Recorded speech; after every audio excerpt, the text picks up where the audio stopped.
இரண்டாம் உலகப் போரில் ஜெர்மனியை வீழ்த்தியதன் 81வது வெற்றி தினத்தை கொண்டாடும் வகையில் ரஷ்யா, உக்ரைன் ஆகிய இரு நாடுகளும் வெவ்வேறு 2 நாட்களில் தற்காலிக போர் நிறுத்தத்தை அறிவித்துள்ளன.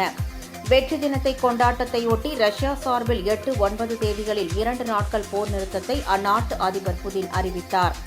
ரஷ்யாவின் இந்த போர் நிறுத்தத்தை ஏமாற்று வேலை என்று விமர்சித்த உக்ரைன் அதிபர் ஜெலன்ஸ்கி 5ஆம் தேதி நள்ளிரவு முதலே எங்கள் தரப்பு 2 நாட்கள் போர் நிறுத்தம் அமலுக்கு வரும் என்று தெரிவித்தார்.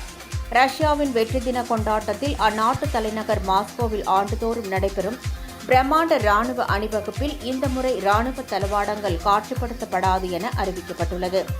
இதை சுட்டிக்காட்டி விமர்சித்த ஜெலன்ஸ்கி, உக்ரைன் ட்ரோன் தாக்குதல் அச்சுறுத்தல் காரணமாக ரஷ்யாவால் இந்த ஆண்டு அணிவகுப்பில் ராணுவ தளவாடங்களை கொண்டுவர முடியவில்லை என்றும் இது அவர்களின் பலவீனத்தை காட்டுகிறது என்றும் கூறியுள்ளார்.